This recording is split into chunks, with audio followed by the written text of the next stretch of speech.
Hi అండి, అందరూ ఎలా ఉన్నారు? దిస్ వర్షన్ welcome to my channel Vaish blogs and beauty. So ఈరోజైతే అనదర్ బ్లాగ్తో నేను ముందుకు వచ్చేసాను. ఈరోజైతే మీకు చాలా ప్లాన్స్ ఉండే, సో అందుకని బ్లాగ్ షూట్ చేద్దామని చెప్పేసి అనుకున్నాను అనమాట. ఫస్ట్ అయితే వాల్టర్ వీరే మూవీ చూడలేదు, బట్ ఎట్లా అయినా థియేటర్లోనే చూడాలి అనేసి వెళ్తున్నాము మూవీ. అండ్ తర్వాత వైజాగ్లో మత్స్యదర్శిని అని ఉంటుంది. అఫ్కోర్స్ వైజాగ్లో ఉన్న వాళ్ళందరికీ తెలుసు, బట్ మాకైతే అది మళ్ళీ చూడాలనిపించింది అనమాట. అండ్ దాంతోపాటు వైజాగ్ మ్యూజియం కూడా ఇంకోసారి విజిట్ చేయాలనిపించింది.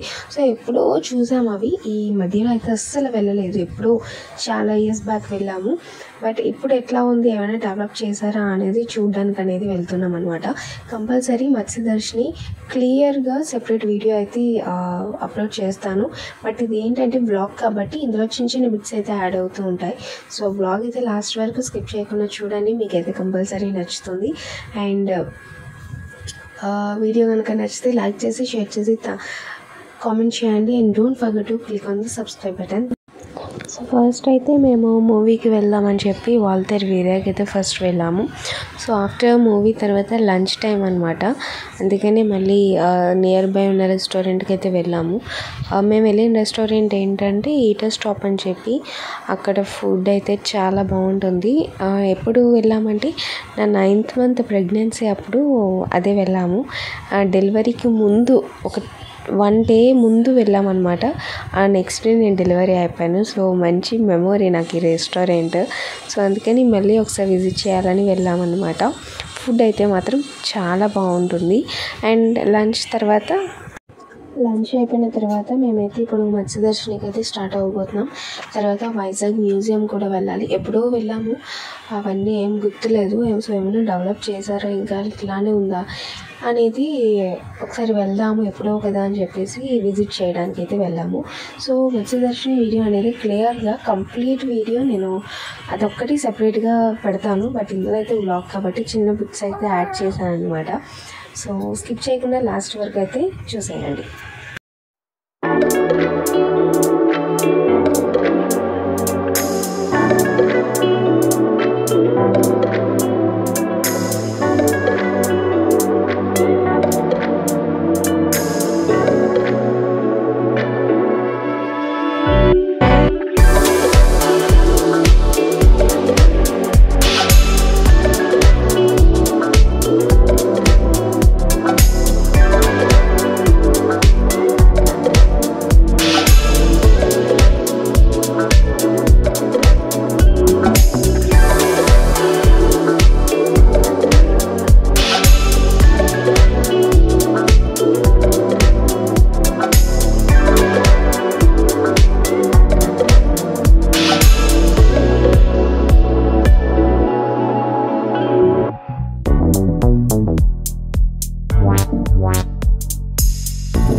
వైజాగ్ మ్యూజియం చూసిన తర్వాత క్రీమ్ స్టోన్కి అయితే వెళ్ళామన్నమాట. అంటే ఏంటంటే ఐస్ క్రీమ్ తినాలనిపించింది. బయటకు వచ్చాక ఏదో ఒకటి ఉండాలి కదా తినడానికి. సో అందుకని ఐస్ క్రీమ్ కావాలి అంటే ఆయన క్రీమ్ స్టోన్కి తీసుకొని వెళ్ళారు. యాక్చువల్లీ ఇంటి దగ్గర ఉన్నప్పుడు కూడా మోస్ట్లీ ఎక్కువ క్రీమ్ స్టోన్ నుంచి మేము తెప్పించుకుంటాము. సో అందుకని ఇక్కడ కూడా క్రీమ్ స్టోన్లోకి వెళ్ళామన్నమాట. బికాజ్ ఏంటంటే క్రీమ్ స్టోన్లో మేము ఆర్డర్ పెట్టుకుంటూ ఉంటాం కాబట్టి కొంచెం ఈజీగా ఉంటుంది మాకు సెలెక్షన్ అనేది. కొంచెం ఫాస్ట్గా వెళ్ళిపోవాలి ఇంటికి, దట్టు సెలెక్షన్ అనేది కొంచెం ఫాస్ట్గా అయిపోవాలి అని క్రీమ్ స్టోన్కి ఆయన తీసుకెళ్ళిపోయారు అదనమాట. సో ఈరోజు బ్లాగ్ అయితే అదేంటి. యాక్చువల్లీ ఇంకా డీటెయిల్గా నెక్స్ట్ వీడియో అయితే అప్లోడ్ చేస్తాను మత్స్యదర్శిని గురించి. సో అప్పటి వరకు కూడా వెయిట్ చేయండి. And thank you so much for watching this video. Next సిరీస్తో వద్దాం అనుకుంటున్నాను, బేబీ సిరీస్. చూడాలి, ఎడిటింగ్ అయిపోతే అది కూడా పోస్ట్ చేస్తాను అనమాట. సో నా ఛానల్ అయితే సబ్స్క్రైబ్ చేయడం మర్చిపోకండి. Hello, welcome back. సో ఇప్పుడైతే మేము ఇంటికి దగ్గరలోనే ఉన్నాము. సో మెడికల్ షాప్కి అయితే వచ్చామన్నమాట. ఎందుకంటే బేబీకి డైపర్స్ ఆర్డర్ పెట్టాను, బట్ ఇంకా రాలేదు, కొంచెం డిలే అయ్యింది. సో అందుకని ఇప్పటికి ప్రెజెంట్ అయితే డైపర్స్ తీసుకుందాం అని చెప్పి ఆగామన్నమాట. ఇంకా ఒక 1 minute ఇంటికి వెళ్ళిపోతాం. సో ఇంటికి వెళ్ళిన తర్వాత కొంచెం బేబీతో నేను టైం స్పెండ్ చేయాలి. సో మళ్ళీ నేను ఎండ్ అయ్యింది వీడియో అని చెప్పడానికి ఉండదు కాబట్టి నేను ఇప్పుడే షూట్ చేస్తున్నాను అనమాట. ఒకవేళ ఈ వీడియో కనుక నచ్చినట్లయితే please like, share and subscribe to my channel Varsha vlogs and beauty. And next వ్లాగ్తో మళ్ళీ నేను ముందుంటాను. అంటే బాయ్.